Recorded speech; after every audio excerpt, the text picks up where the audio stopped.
Siempre se te olvida. Siempre se me olvida, sí, no, no. La falta de caso de coral. Buenas tardes, bienvenidos todos a esta nueva edición de Meet and Greet. Vamos a hacerlo muy popular en internet ya. Es como la saga de Adela Micha, pero en Tecomense, Colimota. Te comento. Vamos a darle la bienvenida el día de hoy a Luis Falcón. Voy a leer su semblanza curricular completa. Es teatrista y psicólogo, director de la compañía Diáspora Teatro, la Desfachatez Cabaret y el colectivo comunitario de teatro de Monclova, Coahuila. Como actor ha participado en más de 40 puestas en escena, entre las que destacan Yerma en el Festival Iberoamericano de Teatro de Bogotá 2014, Divino Pastor Góngora, Festival Internacional de Teatro de Tánger 2015, Más vale solas que mal acompañadas, Festival de Monólogos Teatro a una sola voz México 2016, entre otras.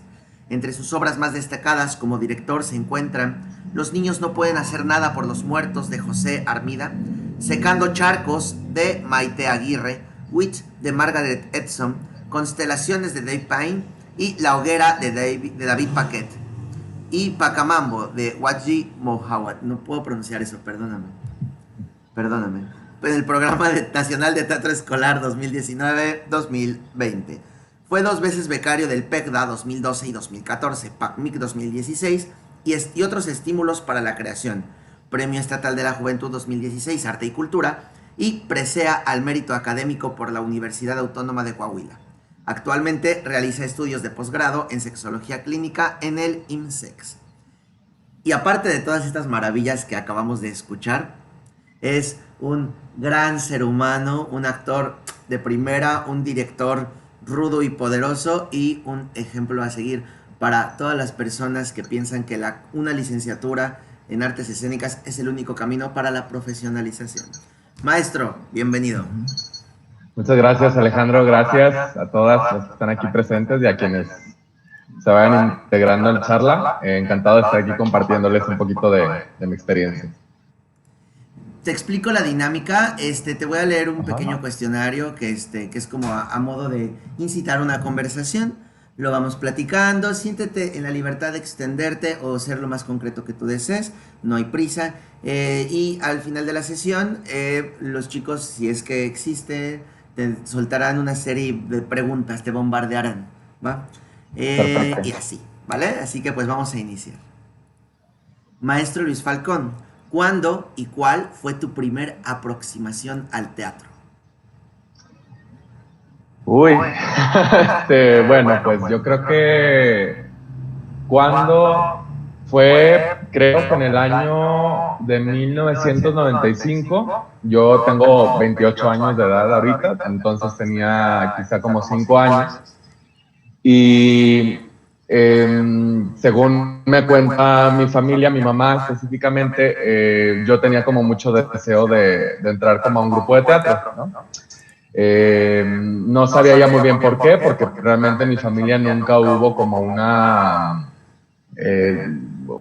ámbito cultural presente, ¿no? En artístico. De donde yo soy es una ciudad totalmente industrial. Mi familia ponderan los ingenieros, gente de números, de ciencia, y de repente dice ella que surgió en mí como la necesidad de hacer alguna obra. Entonces, cerca de mi casa había un museo, hay todavía un museo, el Museo Pape, que tiene como una especie de grupos o de talleres para niños y jóvenes, ¿no? Hablamos de pintura, de ajedrez, de historia del arte, francés, y entre ellos estaba la asignatura de teatro. Entonces mi mamá, yo creo que me metió allí un poco como entre estos grupos que funcionan como guarderías, ¿no? Como para que los niños tengan algo que hacer en las tardes, al mismo tiempo que, pues como dándome un poco la oportunidad de satisfacer las cosas, las necesidades y las inquietudes que yo traía.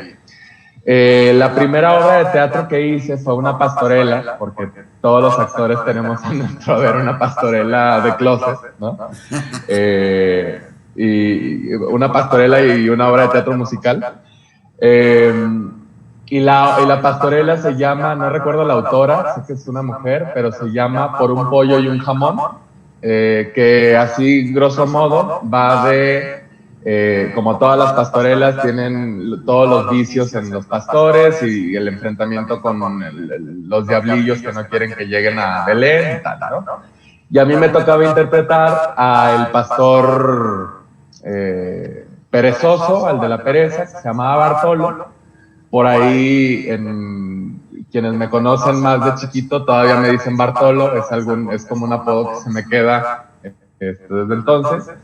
Y era, si no mal recuerdo, Bartolo era como el personaje cómico, ¿no? de la obra. Gracias a la pereza es que los demás pastores no pueden avanzar, por la pereza de este pastor es que no se puede llegar a Belén. También es un pastor al que se le puede convencer muy fácil de quedarse y etcétera, ¿no? Una anécdota importante de esa obra, y la recuerdo muy claramente, es que la primera vez que entré a escena, Bartolo entra al escenario dormido y lo traen a rastras dos pastorcillas y le dicen, despiértate Bartolo, despierta, Bartolo, despierta. Y pues yo como que en ese momento tuve un blackout, se me olvidó totalmente mi texto y de cómo iba a empezar. Entonces no despertaba y no despertaba y no despertaba y no despertaba. Todo se empezó a hacer como un caos porque pues un poco es el teatro, esta parte donde no puede intervenir nadie, donde todo tiene que ser, si hay un error se tiene que improvisar. Se tiene que resolver de alguna manera, pero obviamente éramos niñas y niños inexpertos y además era como que un adulto nos tenía que salvar, ¿no? Entonces recuerdo muy bien que se me acerca la directora de la obra en proscenio, por la parte baja del escenario, y me cuchichea quizá como mi primer línea del texto, pero yo claramente me acuerdo que no entendía bien lo que me estaba diciendo hasta que una de las pastorcillas me habla al oído y me dice, no sé, tal cosa, ¿no? Tienes que decir tal. Y a partir de ahí agarro vuelo, me despierto y empieza mi parte y se desarrolló bastante bien, ¿no? Lo recuerdo bastante bien porque de alguna manera, sin querer, creo que esa anécdota despierta hacia mi futuro en mi carrera como actor, como ciertas cosas que tienen que ver con esto, ¿no? Con la prueba de fuego que es hacer teatro en vivo, en el escenario, donde si hay un error se tiene que resolver y tal. Y creo que un poco de ahí se me quedó esta parte como muy improvisatoria, sin que esto quite la preparación previa ni la formación que tiene que estar de antes, pues para sacar a flote el barco, ¿no? Otra de las cosas que están como paralelas a esta experiencia es que a los 5 años yo todavía no sabía leer. Pues tuve una educación pública de los 90, donde se enseñaba a leer, yo creo que como ya en primero de primaria, ahorita creo que ya los niños leen más temprano, no sé. Entonces no me querían aceptar en el grupo de teatro por lo mismo, pero me acuerdo muy bien que mi mamá se comprometió como con la directora de decir, el niño se va a aprender bien sus textos y vamos a estudiar y vamos a hacer que se los machetee como si supiera leer, ¿no? Entonces, un poco dentro del placer que tuve esa experiencia, fue como cuando te macheteas algo de matemáticas o de historia, ¿no? Fue un trabajo, me acuerdo, constante de mi mamá y yo en las tardes, ¿no? De estarnos aprendiendo los textos, pues para poder hacer la obra de teatro. Y que la considero como una aproximación importante a la experiencia porque me significó bastante. Bellísimo. Te imagino de Bartolo, te voy a decir así ya. Espérame que se me mueve aquí está. ¿Cómo fue que decidiste dedicarte profesionalmente al teatro? Bueno, yo en el 2000,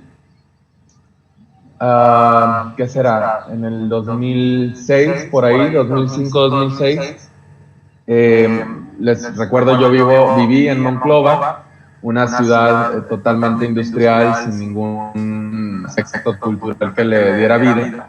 En ese entonces creo que todavía estaba el gobierno de Fox, les voy a contar todo esto así rapidísimo. Y Fox tenía un programa que se llamaba Pregúntale a Fox o Fox Responde o no sé qué. No sé si les tocó vivirlo o si se lo recuerdan, a lo mejor están muy chiquitos o chiquitas. Salía alguien en la tele diciendo, señor Fox, ¿por qué en mi comunidad no hay no sé qué cosa? ¿No? Entonces Fox respondía y decía, claro, a partir de mañana vamos a instaurar que haya servicios de salud en tal cosa.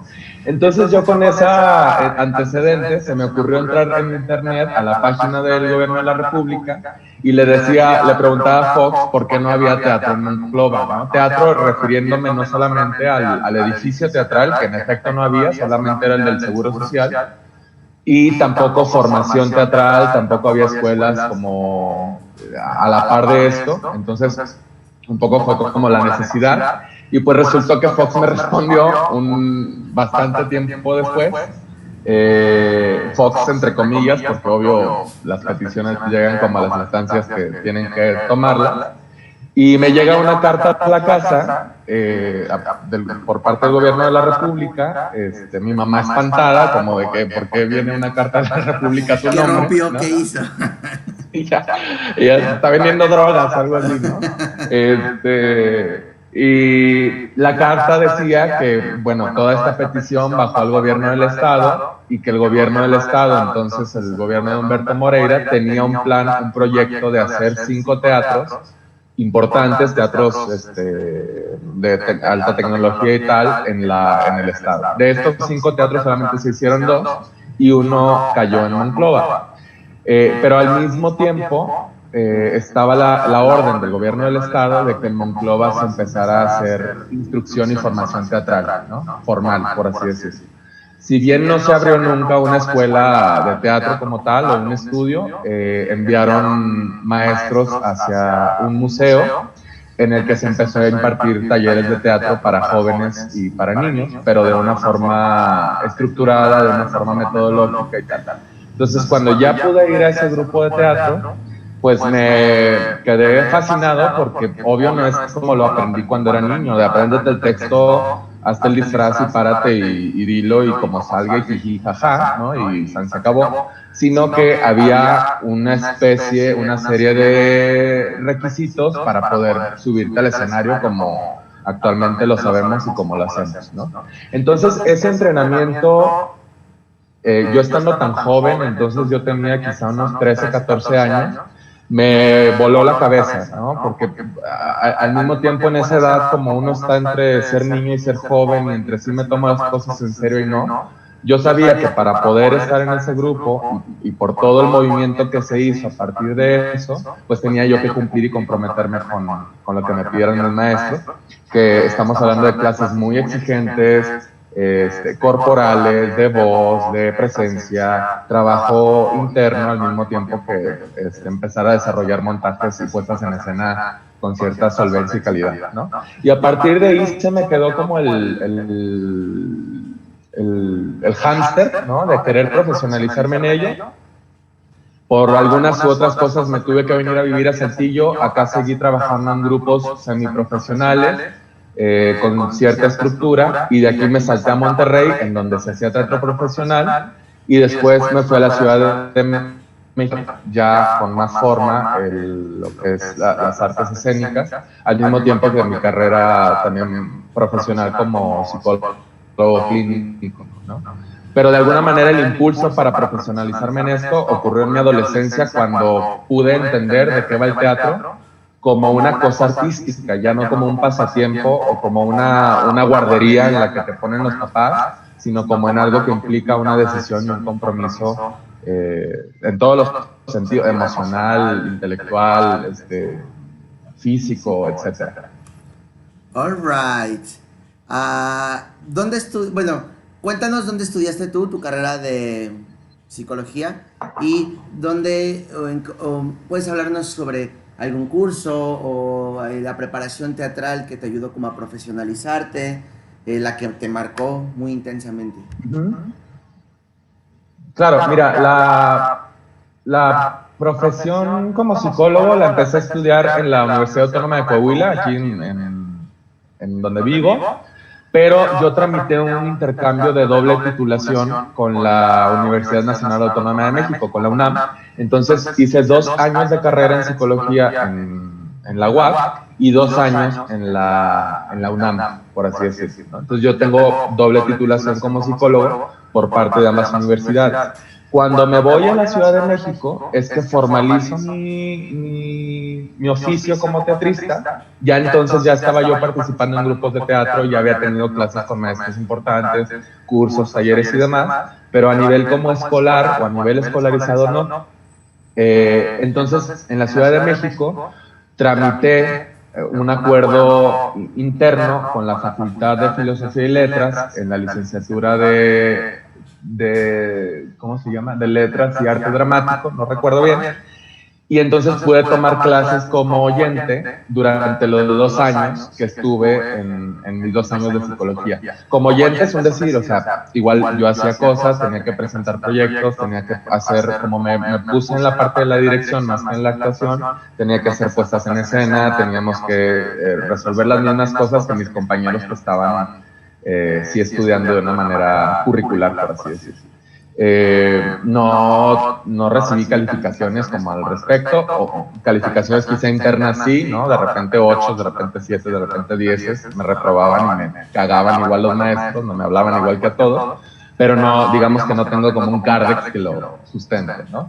Al mismo tiempo que estaba en la UNAM, como tenía horarios quebrados con las 2 carreras, estuve estudiando en el círculo teatral con el maestro Jorge Zelaya, clases de actuación a partir de un proceso que tiene que ver con la autenticidad en la actuación. Y esos 2 años los estuve haciendo por fuera de la universidad, al mismo tiempo que en la universidad, y ya no digo cursos, talleres, cosas como muy específicas, y al mismo tiempo las puestas en escena. Yo creo que el mejor maestro de teatro es el trabajo escénico como tal, es decir, la tabla, al mismo tiempo que los directores y las directoras que puedas tener en la vida, obvio si tienen cierta solvencia y tienen cierta trayectoria y tal, pues es gente que se puede enseñar mucho. En algún momento fue bastante frustrante como no tener la escuela formal, porque yo para profesional había entrado a la Uni de Monterrey en arte dramático, pero me tuve que salir por motivos personales y me metí a psicología.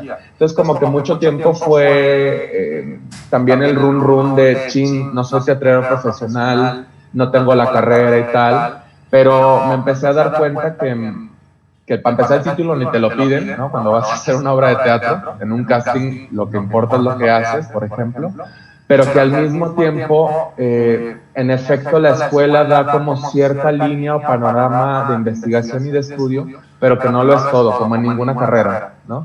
Muchas cosas se aprenden en la praxis, se aprenden en la práctica, en el hacer y, por supuesto, empatarse con gente que sabe hacer, con gente que está pensando el teatro, a mí me ha ayudado muchísimo a nutrir. Ya no digo ver cine, ver teatro, ir a las muestras, ir a museos, ver la obra plástica de artistas. Creo que todo eso ha nutrido mucho mi trabajo como teatrista, mi trabajo profesional. Oye, qué bárbaro, pues en esos 2 años, ¿a qué hora veías tele? Doble carrera, no, No veía tele. no, ya vi. Mira, fíjate que coincido mucho contigo, ya soltándonos el chongo de la formalidad de esta plática, que sí, la tabla es bien importante, pero, pero para mí hay una brecha muy grande entre quien se forma solo en la tabla, pero sin profundizar, sin analizar, sin concientizar qué es lo que está haciendo, y quien Sí, se claro. forma en la tabla, pero que sí tiene como un proceso, es más, no me atrevería a decir académico, pero sino riguroso y autodisciplinario. Creo que ahí está Claro. como una gran diferencia. A ver, espérame, es que las tengo aquí en la ventana. Van a salir en el video, pero ni modo. Lo siento, mis preguntas. ¿Cómo se llama? El acordeón, la chuleta, dirán en España. A ver, cuéntanos. Para ti, ¿qué es la preparación actoral? En lo físico, lo intelectual, lo emocional, lo cotidiano. ¿Cómo es para ti la preparación actoral? Ay, pues yo creo que es una pregunta un poco compleja porque siento que la preparación actoral tiene como dos vertientes. Una, la de el ejecutante o el creador, o el creativo más bien, más que el ejecutante, el actor como creador, que siento que tiene que estar en constante formación siempre, ¿no? Haya o no haya montaje, haya o no haya obra, haya o no haya funciones, ¿no? ¿Por qué? Porque siento que el cuerpo y la mente tienen que estar dispuestos siempre para la actualidad, ¿no? En todo caso. Y en esto es un poco como lo que dije ahorita, ¿no? Alimentarse de ir a museos, ver cine, etcétera, estudiar, leer, pero no nada más cosas que tengan que ver con técnica o cosas que tengan que ver con cosas estéticas o cosas artísticas, sino hablando también de política, hablando de cultura, hablando de economía, hablando de... No digo que yo sea la que más sabe de nada, ni soy el doctor Gatell, ¿no? Pero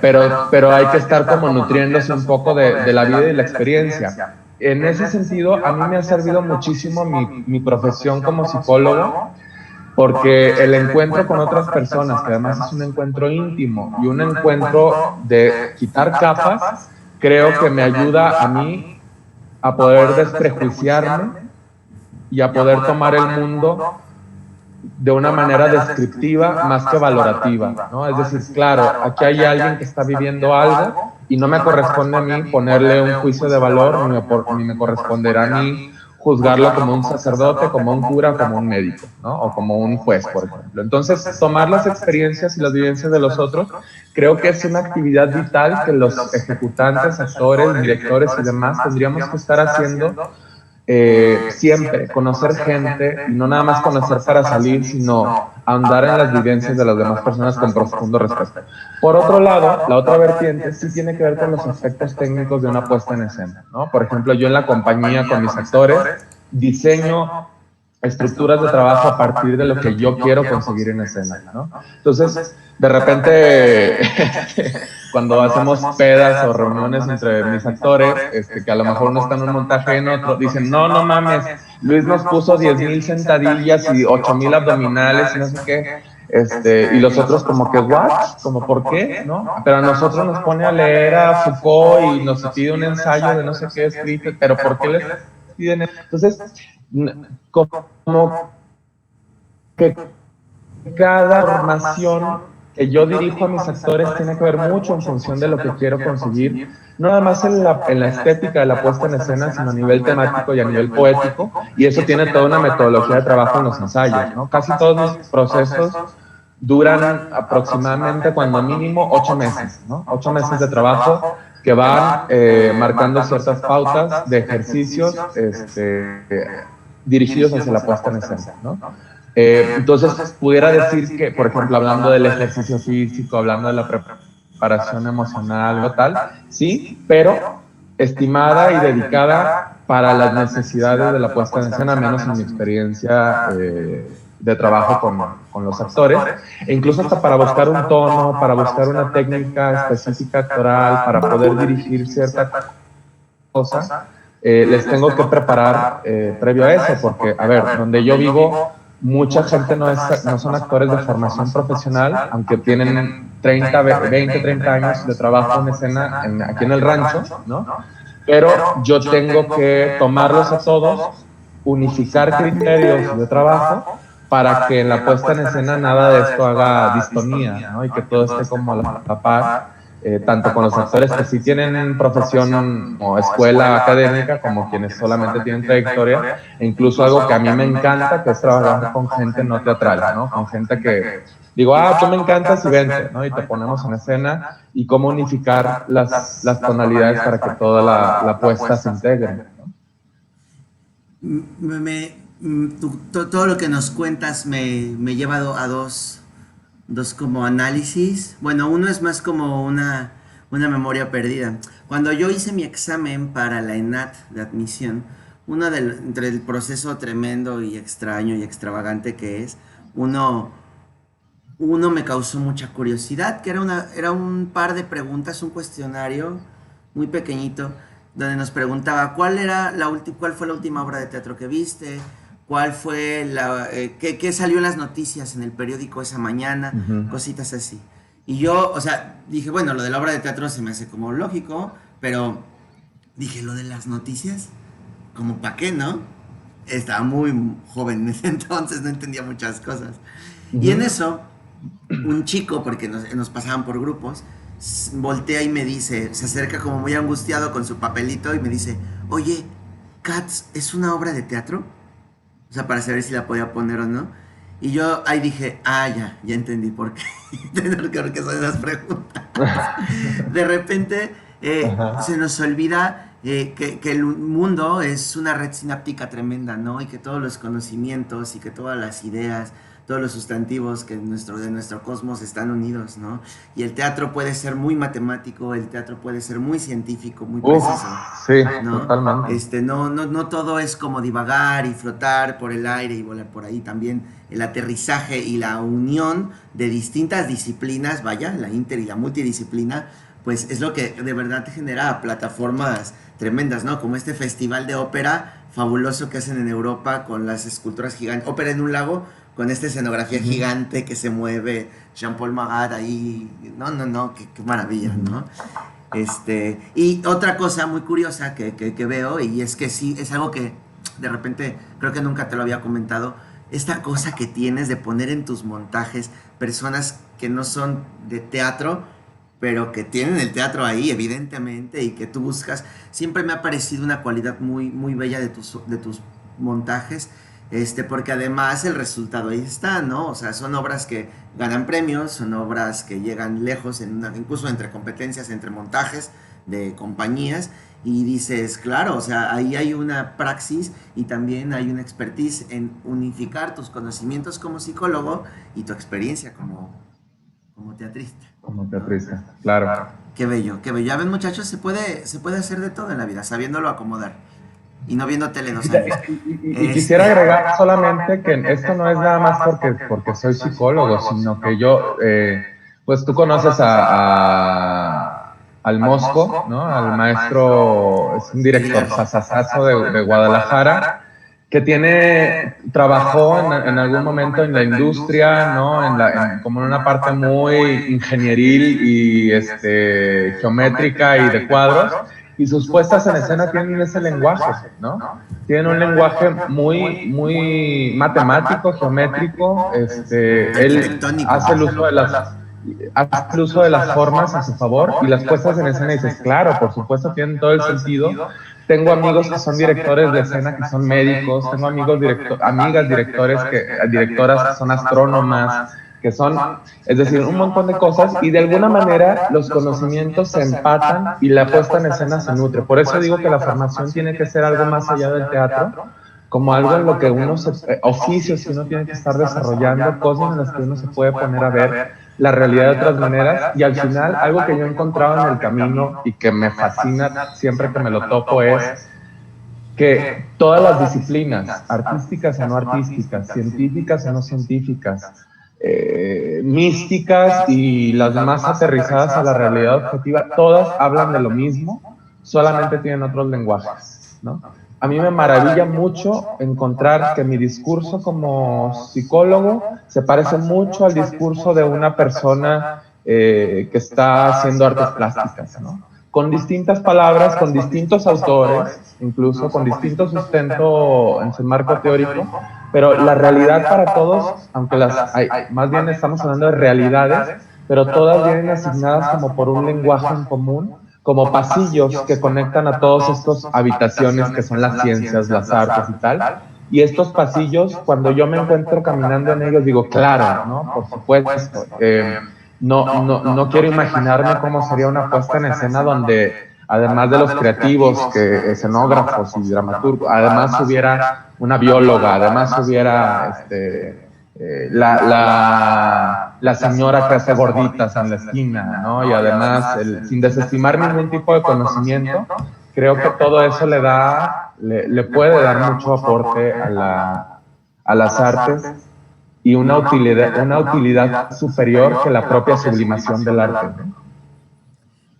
Solo voy a agregar que yo sé hacer gorditas si ocupas una señora Yo que también. las haga. Ay, no, entonces ya no puedo hacer casting, ya tienes la señora de las gorditas en tus obras. Entonces, Ok, chicos, llegamos al final del cuestionario. Este es el momento idóneo para que puedan soltar sus preguntas, sus cuestionamientos, sus inquietudes. El perfil que hoy estamos presentando, que nos está presentando Luis, es bastante interesante, ¿no? Nos desata estas preguntas y estas posibilidades de qué pasa si yo, y no, y aguas, ¿eh? No en esta onda de, ay, estudiar algo seguro y después teatro. No, no, no. Sino, ¿qué disciplinas puedo yo encontrar en el mundo donde puedo abrir más como mi panorama y mi espectro teatral?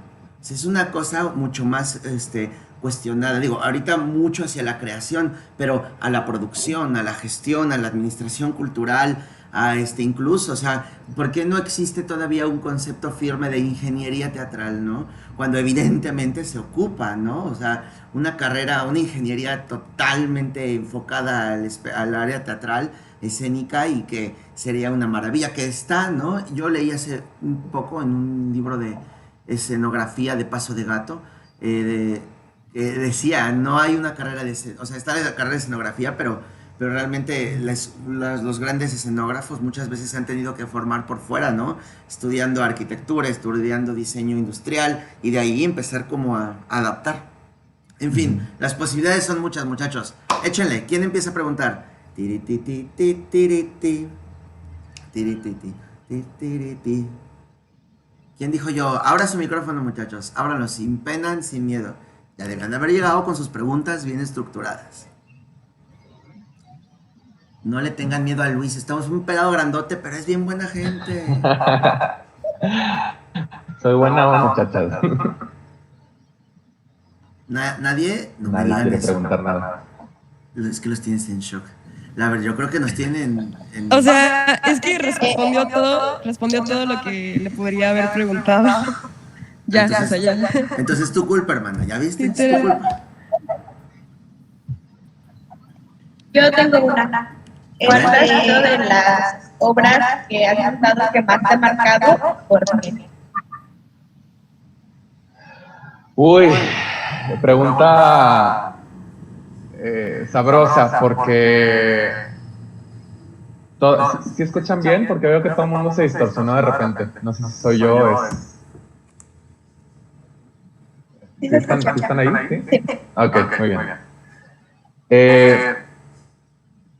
¿Cuál es la obra que más me ha marcado y por qué? De las que he hecho. Bueno, primero debo de decir que todas las obras que he dirigido con mi compañía Diáspora Teatro, no doy paso sin guarache. Es decir, he hecho obras por encargo para otras compañías, he actuado en otras obras, he actuado con grandes gentes y tal, pero las obras de mi compañía son textos textos joya, yo les digo. Es decir, no, son textos que me tienen que explotar la cabeza, que me tienen que fascinar, que no les puedo poner ningún pero, ¿no? Y que me piden que los pongan en escena, ¿no?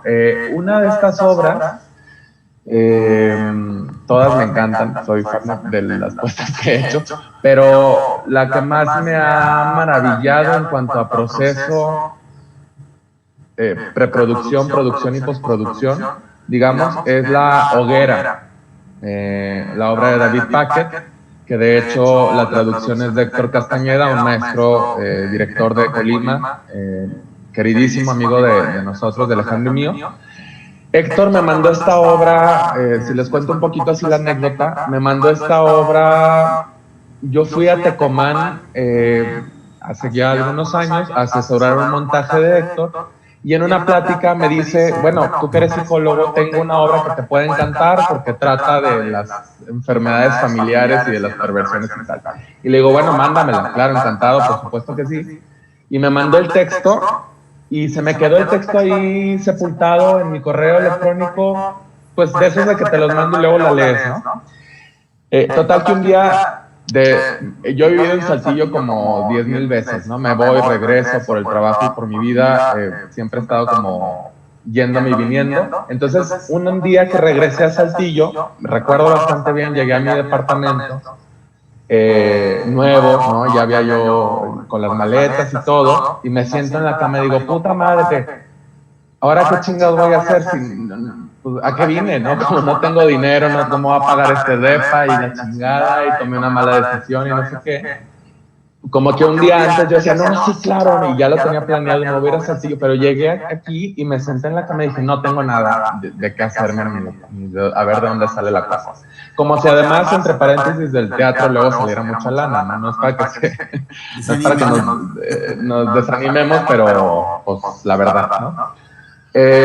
Bueno, total que dije, pues ponte a leer, güey, ¿no? Ni modo que vayas a hacer ahorita, pues no voy a vender gorditas, ¿no? Entonces me puse a leer y abro mi correo. Primero uno entra a Google, ¿no? Obrasbonitas.com, y resulta que todas las obras bonitas están bien feas y que no valen la pena y que, bueno, al menos para mí no me hablan, ni me dicen mucho, ni me cuentan gran cosa, ¿no? Entonces ya obras bonitas, obras chidas, obras chingonas.com, ninguna sirvió hasta que me acordé que en el correo tenía el texto que me había mandado Héctor. Lo abro y fue una cosa, me arrobó, me quedé absorto cuando leí siquiera la primera línea del primer texto. Yo dije, ¿qué chingados estoy leyendo? ¿No? Y me seguí leyéndolo, cada hoja era como, no puedo seguir, pero tengo que seguir, y seguía, y seguía, y seguía, y seguía. Me encantaría que si pudieran leyeran la obra, que además es, el dramaturgo es fantástico, es genial, lo que hizo con ese texto es, no puedo creerlo, ¿no? Desde su estructura hasta la economía de las palabras. No había ninguna palabra que sobrara y con una palabra te decía 10,000 más, ¿no? Total que bueno, para no hacerles el cuento largo, esta obra me anonadó, la acabé de leer, estoy hablando que era en la 1 de la mañana, ¿no? Y la volví a leer. Dije, como cuando eres niño y ves Hércules 3 veces, ¿no? Porque te gustan las musas. Y te aprendes todas las canciones así, ¿no? Entonces me volví a leer la obra, la acabé, la volví a leer, total que la leí 3 veces, acabé a las 4 de la mañana en un rush, ¿no? De no poder creerlo. Me duermo, y esto es algo que me encanta que mi cerebro haya hecho. Soñé la obra puesta en escena, ¿no? Que digo que me encanta y lo agradezco porque generalmente no es un proceso que me ocurra a mí mucho, ¿no? Como que a veces los sueños van dando pautas y tal, pero a mí realmente no. Pues soñé la puesta en escena, la soñé completa, ¿no? Me despierto en la mañana, no sé, como a las 8 de la mañana, me acuerdo de mi sueño y digo, shit, ¿no? La tengo que hacer, debo hacerla. La vuelvo a leer la obra a las 8 de la mañana, ya como loca, desquiciada. Y le escribo a Héctor a las 10 y le digo, Héctor, necesito que me pongas en contacto con la gente de los derechos de autor, tú que sabes dónde es eso y tal, ¿no? Me acuerdo que le dije a Héctor, la acabo de leer, y él me dijo un comentario que me dio mucha risa, porque me dice, bueno, Luis, pero la acabas de leer, dale chancita de que caiga, ¿no? Y yo, no, ya la quiero, ya necesito ponerla, ¿no? Total que me manda el dato y a los media hora yo estaba pidiendo los derechos, cosas se tardaron como 2 meses en mandármelos, pero no había broma, ¿no? Sin tener ningún peso para hacerla, siquiera. O sea, yo luego veo esas cosas, ¿no? Pero primero es como, ya, quiero hacer esto. ¿Qué es lo que soñé? Y hacia allá voy con el comentario.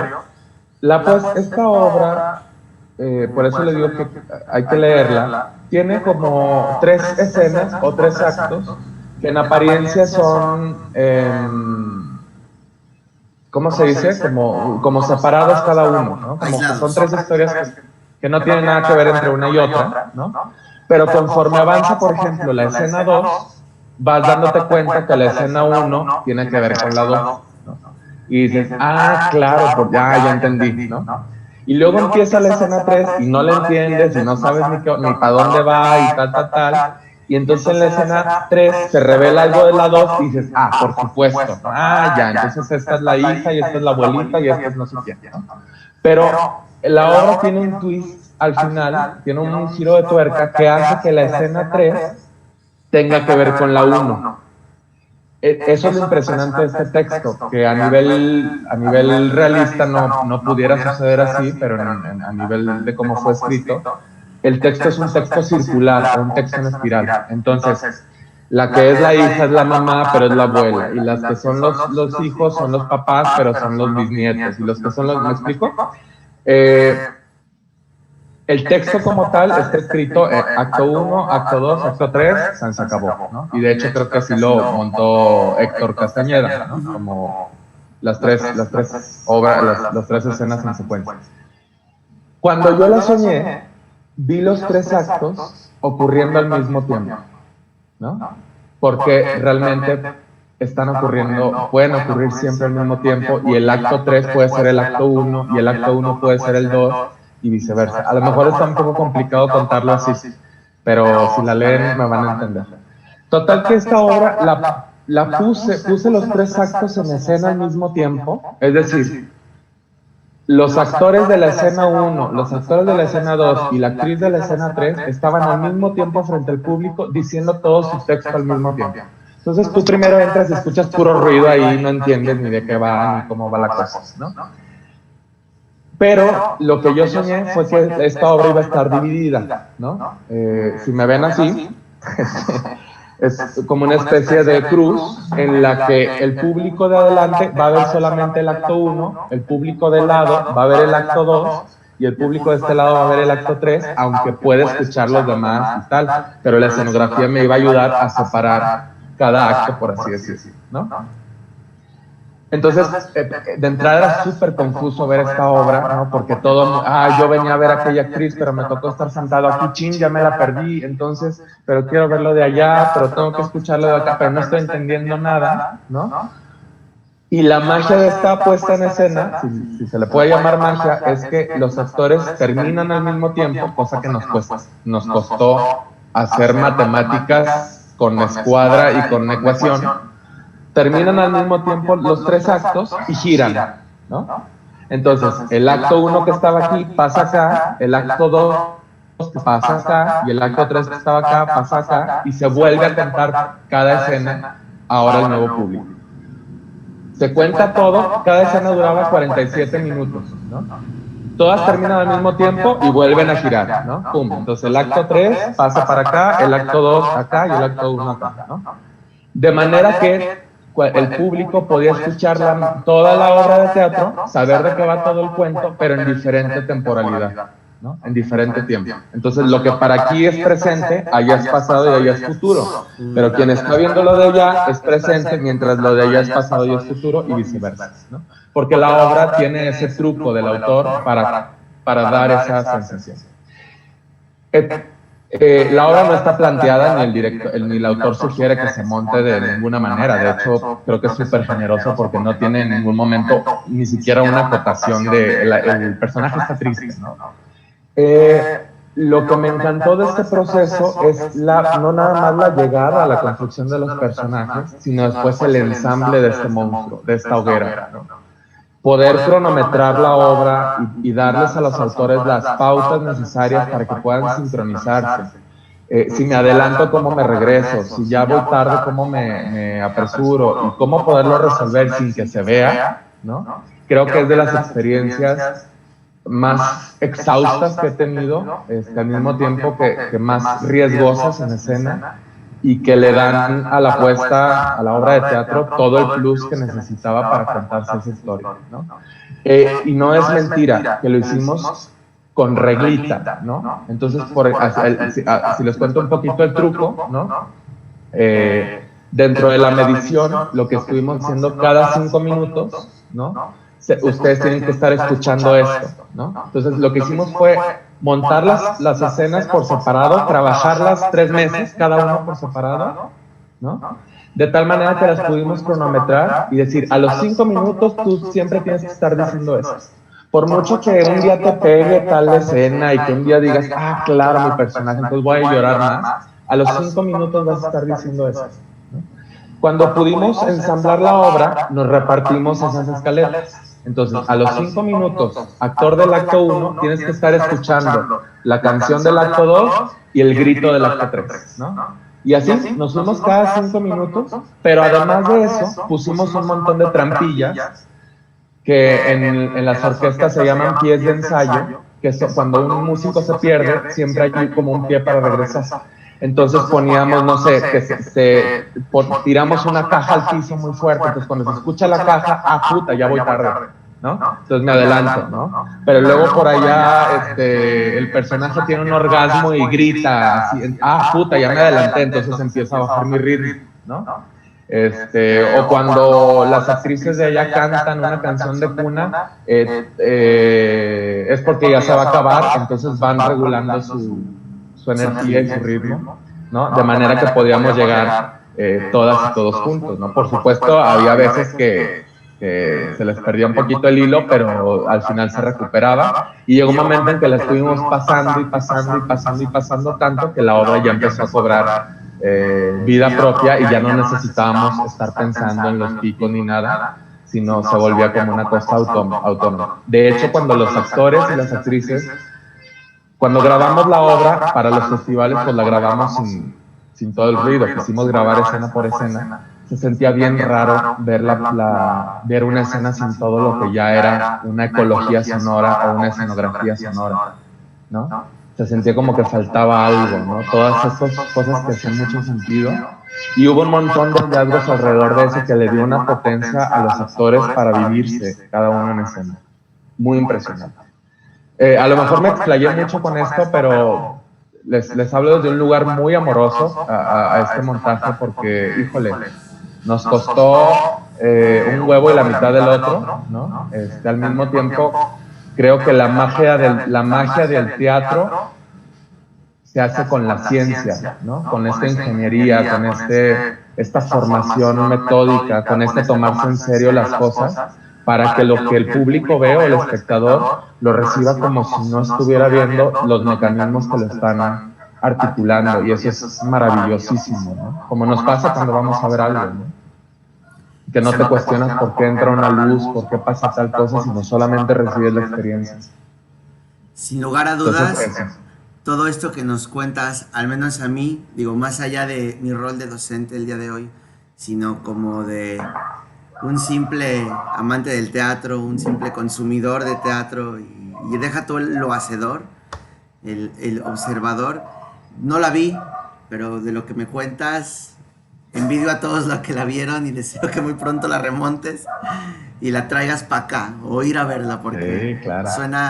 suena de verdad que muy exquisito y muy delicioso todo lo que nos cuentas, incluso como el proceso. Chicos, llegamos al final de la sesión. Muchas gracias por acompañarnos. Luis, hermana de mi corazón, de verdad que no cabe agradecimiento en mi boca para poder decirte todo lo que aprecio que has compartido con los chicos el día de hoy. No estuvieron todos, pero bueno, el video estará en línea al ratito para que lo puedan consultar los demás, y por supuesto si ustedes también lo quieren volver a consultar, porque sí es mucha información y se van a dar cuenta que nunca está de más tener con qué anotar y nunca está de más tener un buen registro, porque ninguna mente brillante vale la pena como una buena pluma que deje algo en físico. Hermana, muchísimas gracias. Muchas gracias.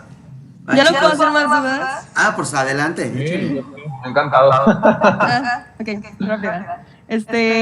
Me recuerda un poquito a lo que cuentas de tu montaje, a la obra de Telefonemas de Edgar Chía. No sé si lo ubicas, me recuerda muchísimo. Obviamente yo creo que tiene sus cosas diferentes, pero bueno.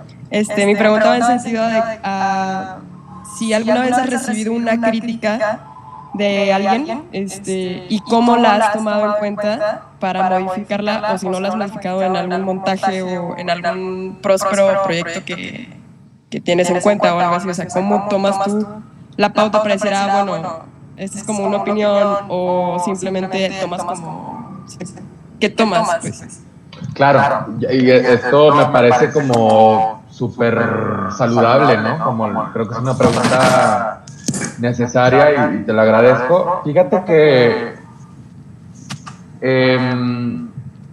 creo que el tema de las críticas hay que saber cómo recibirlas y desde dónde, ¿no? ¿Por qué? Porque hay muchos procesos que luego son criticados desde un lugar un tanto, a mí me gustaría que, y no tanto desde una parte como metódica o tal, ¿no? Yo no creo que una crítica pudiera darse si antes no se sabe del proceso, ¿no? Hay muchas cosas que uno va encontrando en procesos junto con sus actores y actrices que dan el sustento a lo que uno está proponiendo en escena, y ese sustento puede estar muy mal, ¿no? Puede estar muy en la nube o puede estar bastante aterrizado. El asunto con las críticas es que ojalá que cuando se hace una crítica se pudiera, previo a eso, entender cuál es el proceso de lo que se hizo por allí. Pero no siempre es necesario, ¿no? Porque pues no puedes estar preguntándole a todos los artistas del mundo de cualquier disciplina, oye, ¿cómo lo hiciste? Entonces te critico o no, ¿no? Sí he recibido críticas sobre el trabajo. Desafortunadamente puedo decir que en Coahuila un ejercicio crítico no se da tan fácil, ¿no? Porque estamos hablando de que pues somos gente que empezamos a hacerlo en la tabla y que luego no tenemos mucho de dónde jalar conocimiento para poder decir algo, ¿no? Pero cuando hemos estado participando en muestras, en concursos nacionales donde hay gente que es preparada y tal, por supuesto que se toma la palabra de lo que nos están diciendo, ¿no? Como desde la experiencia que tienen las personas. Y yo particularmente no hago un movimiento desde la crítica si no invito a alguien que sepa para que me asesore en eso que me criticaron, ¿no?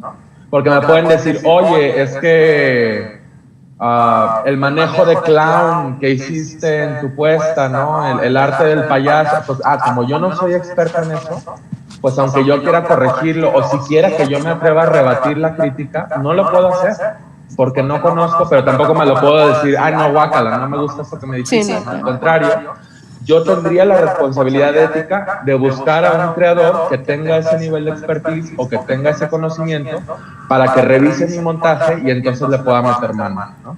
Pero sí que lo hemos hecho. Por ejemplo, me acaba de pasar con teatro escolar, me gané el programa con la obra de Pacamambo. Pacamambo, pues ya es un poema sobre la muerte y una cosa muy densa de leer, pero que al mismo tiempo, al ser para niñas y niños, desde la institución me dijeron, no, ¿sabes qué? Te tiene que asesorar un director experto en el trabajo con niños y niñas, ¿no? En ese lenguaje. Entonces dije, por supuesto, ¿no? Yo tengo mi saber como psicólogo y mi intuición como director, pero no, yo no sé cómo mover esas piezas para los lenguajes que tienen que ver con la infancia, ¿no? Entonces, en efecto, cuando trabajamos la puesta en escena, nos quedó una puesta en escena hecha para adultos, ¿me explico? Y cuando llegó el asesor y la vio y dijo, ¿qué es esto, no? Que se van a suicidar todos los niños y las niñas, ¿no? Y tal. Cosa que me dio mucha risa porque, claro, los montajes que yo hago tienen más como la índole de ser para adultos, y Diáspora Teatro se caracteriza por obras como muy oscuras y tal, pero que digo, yo no me voy a meter en un ámbito en el que no conozco, ¿no? Por mucho que me haya ganado un premio y que lo haya sustentado bien, y tengo que dialogar con ese asesor para que él y yo, permitiendo la colaboración creativa, podamos llegar a un buen término, que es la interlocución con la audiencia a la que va dirigida mi puesta en escena, porque si no es como hablarle a la pared, ¿no? Y no tendrá ningún sentido que esa puesta en escena salga a la luz si no se toma en cuenta la colaboración. Yo creo que el teatro, chicas, chicos, tiene que ser totalmente colaborativo. Parece una obviedad, ¿no? El trabajo en equipo y tal, pero mientras más enriquecido esté de saberes, mejor se puede llegar a una conclusión que valga la pena. ¿En qué sentido lo digo esto? El director o la directora ya pasó de moda que es el que lo sabe todo y el que puede hacerlo todo, ¿no? Un poco Margules, que es un gran maestro, director del teatro de muchos directores de nosotros, nos dejó como la mala costumbre de querer saberlo todo, ¿no? O de tener que saberlo todo. De hecho, Margules te corre de sus clases y no sabes cuántos 2 más 2, ¿no? A lo mejor son cosas muy elementales, pero yo en mi reflexión pienso que el director es, más que un director, es un coordinador de saberes, ¿no? Y que el director no tiene por qué saber de un movimiento escénico, ¿no? El director no tiene por qué saber de semiótica necesariamente. El director no tiene por qué saber de muchas cosas que el director tendría que saber. ¿no? Al contrario, se puede invitar a un montón de gente que nutre esos saberes, de los que el director podrá aprender, pero ¿para qué se aprende? Para saber a quién buscar en una próxima que se quiera hacer algo similar. Por eso hablo de la importancia de la escuela. La escuela te dice para dónde ir, no para que tú lo sepas hacer todo, ¿no? A mí me faltó escuela, por ejemplo, entonces yo empecé a querer hacer un montón de cosas. Si yo hubiera estado en una escuela, hubiera sabido a qué libros ir, a qué maestros ir, a qué expertos ir para que lo hicieran conmigo, ¿no? Y creo que un poco la dirección teatral tendría que ser una coordinación teatral, un organizador de saberes y reconocer que en tanto organizador eres una persona intuitiva, pero no una persona que tenga que saberlo todo, ¿no? Muchísimas gracias. Gracias. Respondiste más de lo que esperaba. Gracias, muchas gracias. Chicos, ahora sí, llegó el momento de cerrar. Nuevamente, muchísimas gracias por este tiempo. Llenen su bitácora, la de hoy tiene que quedar chavocha porque hubo mucha información muy interesante. Y los que no van a hacer bitácora, digiéranlo todo. Hermana de mi corazón, te amo y te adoro con toda mi alma, porque el teatro nos une siempre, ¿va? Así es. Que pasen bonita Gracias. tarde a todos. Y nuevamente cualquier duda que tengan, si quieren saber más sobre el trabajo de Luis, pueden buscarlo en sus redes sociales. Hermana, es el comercial, échatelo. No, pues nada, búsquenme ahí en Luis Falcón, estoy en Facebook, cualquier cosa podemos hablar. Por ahí andan algunas obras mías en YouTube, pero creo que todas tienen contraseña y esas cosas. Pero si quieren luego nos compartimos como los enlaces y tal, y si quieren seguir platicando como el cruce, yo sobre todo creo más como en el cruce de las disciplinas, creo que es una conversación muy amplia, ¿no? Más que el teatro como el teatro, creo que hay que pensar también el teatro desde la ficción, ¿no? Y las ficciones están puestas en todos lados, esto es una ficción, esto que estamos haciendo ahorita, y tiene un montón de teatralidad, la naturaleza es ficticia totalmente, hay teatralidad en todos lados, y es tan verdadera como lo que hacemos en la escena, ¿no? Entonces, abrir esos ojos, tener más herramienta para leerlos, creo que es una conversación muy amplia y a la que les invito y les conmino a que sigamos pensándola, ¿no? Y vamos a encontrar muchas cosas para poder hacer, más allá de subirnos a un escenario también, ¿no? Y eso es súper rico, Gracias por tu generosa oferta, muchachos, aprovechenla, no sean así. Vale. Les mando un beso a todos. Nos vemos a ratito con el maestro Héctor Castañeda. Sé que varios quieren leer la obra de La Hoguera, pues mañana al ratito. Después de la conversación ahí le hablan bonito al maestro Héctor porque es bien también muy generoso y seguramente nos la compartirá.